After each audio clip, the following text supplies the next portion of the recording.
Hi guys, सो mechanics में friction का ही हमारा सेकंड पार्ट है और सेकंड पार्ट में जो हमारा टॉपिक होने वाला है वो इंक्लाइन प्लेन पे रखे हुए बॉक्सेस से रिलेटेड है। सो लेट्स सी, मैं आपको दो कंडीशन समझाऊंगा, उसके बाद फिर एक शॉर्ट ट्रिक दूंगा और चीजें सारी सिंपल तरीके से आपको समझ में आ जाएंगी। ठीक है, आपको बस उसको याद करना है। मान लो हमारे पास एक केस आता है horizontal case, when boxes are on an incline plane, ठीक है, और इक्विलिब्रियम कंडीशन में। तो दो केस है। एक पहला केस उन्होंने बोला है when body moves down the plane, जब बॉडी प्लेन से नीचे मतलब नीचे की तरफ मूव करेगी and just at the point of motion, और वो सिर्फ कहां पर है? At the point of motion, मतलब मोशन करने वाला है। तो मान लो ये ब्लॉक एम है, ठीक है, तो आपको पता है नीचे की तरफ लगेगा mg cos theta because this is theta, और इधर लगेगा हमारा mg sin theta. So we know that mg is equals to weight w। तो मैं अगर w cos थीटा लिखूं या w sin थीटा लिखूं, आपको समझ में आ जाना चाहिए। तो मैं mg हटा के डायरेक्टली क्या लिख रहा हूं? w cos theta and w sin थीटा according to your book. Okay, otherwise आप w is equals to mg लिख सकते हैं, कोई प्रॉब्लम नहीं है। ठीक है, आपके लिए अंडरस्टैंडेबल है। अब देखो, अगर W sin थीटा इधर लग रहा है एंड ये P फोर्स ऊपर की तरफ लग गया, फ्रिक्शनल फोर्स भी ऊपर ही लगेगा because mg sin theta block को नीचे की तरफ मूव करवाने की कोशिश कर रहा है, तो फ्रिक्शनल फोर्स ऊपर लग रहा है and the applied force P is also on upward direction. Okay, अब मैं अगर इसको पूरे को रिजोल्व करूंगा, तो अगर मैं पूरे को रिजोल्व करूंगा तो ऊपर की तरफ हमारा नॉर्मल रिएक्शन। तो अब मैं इसको अगर ध्यान से देखूं, ऊपर नॉर्मल हो गया, इधर आपका P हो गया, इधर आपका फ्रिक्शनल फोर्स हो गया, इधर आपका mg तो मेरे को भी आदत है mg यूज करने का। सो W sin थीटा एंड नीचे की तरफ लग गया आपका W cos थीटा। ओके, हमें एफर्ट निकालना है, P निकालना है, तो P चलिए देखते हैं कैसे निकलेगा। So we know that normal is equals to W cos theta. Okay, this is fix and we also know that the frictional force is mu into normal reaction. Okay, so यहां से अगर मैं frictional force की value निकालूंगा तो normal की value होगी W cos theta, so mu W cos theta. Okay fine. अब देखो कि यहां से अगर मैं देखूं तो ये हो जाएगा P plus frictional force is equals to W sin theta, W sin theta. Okay, now P plus the value of f की वैल्यू है हमारे पास mu into normal reaction, so mu into normal reaction is equals to W sin theta. Okay, now P plus the value of mu into normal reaction is mu W cos theta is equals to W sin theta, no problem. Now P plus mu is equals to tan phi, mu is equals to tan phi, mu is equals to tan phi। Why tan phi? क्यों? ये हमने पढ़ा था angle of friction में, angle of friction कि mu की value होती है tan phi, है ना। सो अगर मैं यहाँ पे म्यू की जगह tan phi लिख दूं तो it's tan phi cos theta and W को मैं यहाँ लगा देता हूँ आगे की तरफ, तो ये हो गया P plus W tan phi cos theta W sin theta. अब आगे अगर मैं इसे सॉल्व करूंगा तो P W cos थीटा, ये cos थीटा W के साथ, and tan phi is sin phi upon cos phi is equals to W sin theta. Okay, अब अगर मैं एलसीएम लेकर के सॉल्व करूंगा तो मेरे पास कुछ यहाँ पे सॉल्व करता हूं, अगर देखो तो ये हो जाएगा आपका P cos phi plus P cos phi plus W cos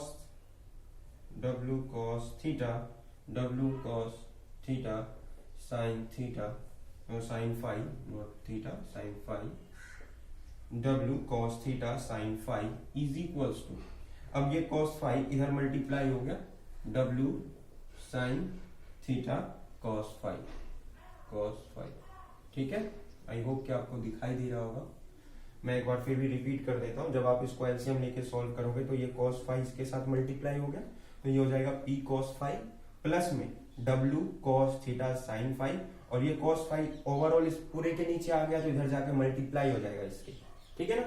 अब देखो मैंने P cos फाई को इधर ही रहने दिया, इसको इधर लेके चला गया, तो ये हो गया W sin theta cos phi minus W cos theta sin phi.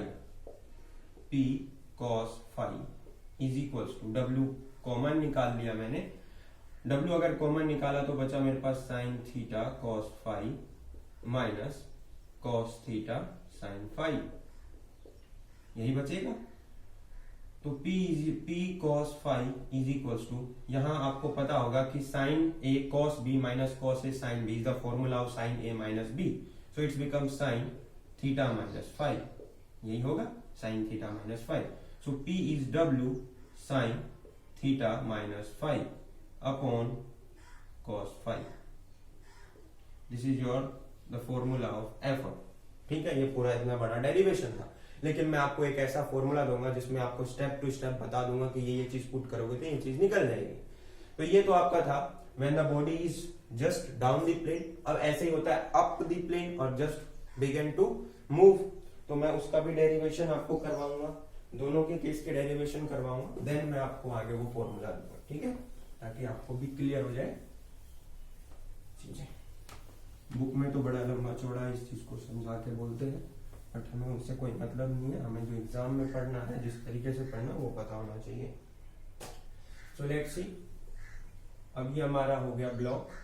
अब देखो, अब जो है वो ऊपर की तरफ मूव कर रहा है ब्लॉक, तो एफर्ट तो ऊपर की तरफ लग ही रहा है, लेकिन अब फ्रिक्शनल फोर्स नीचे की तरफ लग रहा है, बिकॉज ब्लॉक को हम ऊपर की तरफ खींचने का कोशिश कर रहे हैं, और नीचे की तरफ W cos थीटा और इधर की तरफ लग रहा है W sin theta, normal reaction ऊपर।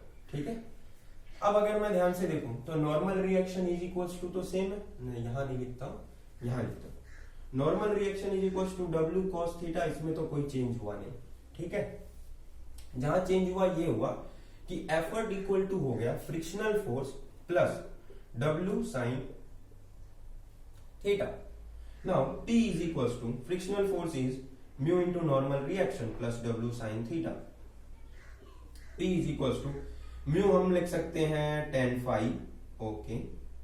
नॉर्मल रिएक्शन की जगह हम लिख सकते हैं W cos theta, okay, plus W sin theta. Now P is equals to tan phi को मैं लिख सकता हूं sin phi upon cos phi and cos theta plus W sin theta, exactly. अब अगर मैं यहां से सॉल्व करूंगा तो मेरे पास कुछ नहीं, सेम चीजें सेम। अगर आप सॉल्व करोगे तो आपके पास आएगा P is equals to W sin phi cos theta plus W sin theta cos phi upon में cos phi, and P is equals to हो जाएगा ये sin A cos B cos A sin B, so W sin theta plus phi upon cos phi. आपने देखा दोनों फॉर्मूले में कुछ नहीं, बस एक चेंज है कि पहले वाले फॉर्मूले में जो हमने सॉल्व किया था डेरिवेशन, उसमें यहाँ माइनस आ रहा था और इसमें यहाँ पे प्लस आ रहा है, एग्जैक्टली बिल्कुल चेंजेस नहीं है। ठीक है, तो ये आपका डेरिवेशन हो गया। अब मैं आपको दे रहा हूँ यूनिवर्सल फॉर्मूला और केसेस आपको मैं समझा रहा हूँ। ठीक है, तो ये डेरिवेशन हो सके अगर आपको समझने में उतारने में इजी हो तो उतार लेना वीडियो रोक के, और में भी आपको डेरिवेशन भी आना चाहिए। ठीक है, अब देखो ये दो फॉर्मूले जो मैं आपके सामने लिख रहा हूं, एक लिख रहा हूं P is equals to W sine alpha plus phi upon में sine theta minus alpha plus phi, और एक फॉर्मूला लिख रहा हूं P is equals to W sine alpha minus phi upon में sine theta minus alpha minus phi. ठीक है, ये मैंने फॉर्मूला लिखा। ठीक है, चाहे तो आप इसे यहां से सेमी कॉलम की जगह इस तरीके से देख सकते। ठीक, अब देखिए ये जो केस है, ये केस आपको अप्लाई करना है रिवर बॉडी अप, ये अपवर्ड केस में, और ये डाउनवर्ड केस में, डाउन केस में। देखो इस फॉर्मूले को याद करने का तरीका क्या है, ये तो आपको समझ में आ गया। अल्फा और फाई में क्या अंतर है आपको पता चल गया। Alpha is the angle of repose and phi is the angle of friction, ठीक है, और कुछ भी चेंज नहीं है। This is angle of repose, this is angle of friction. आप किसी को कुछ भी मानिए, कोई फर्क नहीं पड़ रहा है, यहाँ पे हमें उससे कोई मतलब नहीं है। आपको बस चीजें जो मैं बता रहा हूँ वो देखो, यहाँ प्लस है, यहाँ पे माइनस माइनस, यहाँ माइनस था, यहाँ माइनस ही रहेगा, बस चेंज क्या हुआ, यहाँ प्लस था और यहाँ माइनस। क्योंकि देखा आपने, मैंने अभी डेरिवेशन करवाया तो अपवर्ड वाले में प्लस आ रहा था और डाउनवर्ड वाले में नेगेटिव आ रहा था, इसी वजह से। तो अपवर्ड वाले में हमें ये फॉर्मूला यूज करना है, डाउनवर्ड वाले में हमें ये यूज करना है। अब देखो अपवर्ड वाले में टोटल केसेस होते 3, 1 2 और 3। ऐसे ही डाउनवर्ड वाले में भी होते 3 केस, 1 2 और 1 होते हैं 3 केस है। 3 केस में पहला केस है व्हेन फ्रिक्शन इज नेगलेक्टेड। उसने बोला व्हेन फ्रिक्शन इज नेगलेक्टेड, तो फाई इज इक्वल्स टू 0। ये केस है when friction is neglected, when friction is neglected. अगर फ्रिक्शन नेगलेक्ट हो गया तो फाई इज इक्वल्स टू 0। तो आपको बस इस फॉर्मूले में फाई की जगह 0 पुट करना है। अगर आप पुट करोगे तो एफर्ट का फॉर्मूला क्या आ जाएगा, W साइन अल्फा अपॉन में, अगर आप फाई की जगह 0 पुट करोगे तो हो जाएगा sign theta minus alpha, sign theta minus alpha, ठीक है, साइन थीटा माइनस अल्फा। क्या यही है? हाँ ठीक, समझ में आ गया। तीसरा केस आपको डायरेक्टली बोल दिया जाएगा कि on a incline plane there is a block which is moving in a upward direction and there is no friction, then what is the effort? So it's simple, W sin theta upon sin alpha minus phi. और इसे आप derivation के through निकाल सकते हैं। जब कोई friction ही नहीं होगा तो आप डायरेक्टली इजिली सॉल्व कर सकते हैं। सेकंड केस क्या आता है, when effort is applied horizontally. जब एफर्ट हॉरिजॉन्टली अप्लाई किया गया तो आप theta is equals to 90 degree apply करेंगे। When effort is horizontal, horizontal समझते हैं? आपको मैं समझाता हूँ हॉरिजॉन्टल का केस क्या है। ये देखिए, ये हमारा ब्लॉक रखा हुआ है, ठीक है, और जब हॉरिजॉन्टल का मतलब है कि ऐसे खींचा जा रहा है, ऐसे, ना कि ऐसे। ऐसे का मतलब हो गया पैरेलल टू दी प्लेन और ऐसे का मतलब हो गया हॉरिजॉन्टल, ठीक है। इसकी बहुत लंबी डेरिवेशन आपके बुक में दे रखा है, लेकिन हम इसे इजिली सॉल्व कर लेंगे थ्रू दिस फॉर्मूला।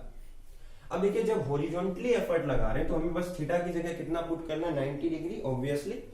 और जब आप इसमें थीटा की जगह 90 डिग्री पुट करेंगे तो ये हो जाएगा, एफर्ट हो जाएगा आपका W sine alpha plus phi, ये तो यही रहेगा। और जब आप यहाँ पे 90 पुट करेंगे तो साइन 90 माइनस थीटा क्या होता है, साइन 90 माइनस थीटा, यहाँ पे थीटा पूरा कंसिडर हो गया, तो sine 90 minus theta is cos theta, so it's become cos alpha plus phi, cos alpha plus phi. Now sin alpha plus phi upon cos alpha plus phi is W tan alpha plus phi, ठीक है। तो ये हो गया आपका third case. Second case, third case इसमें आता है व्हेन एफर्ट इज पैरेलल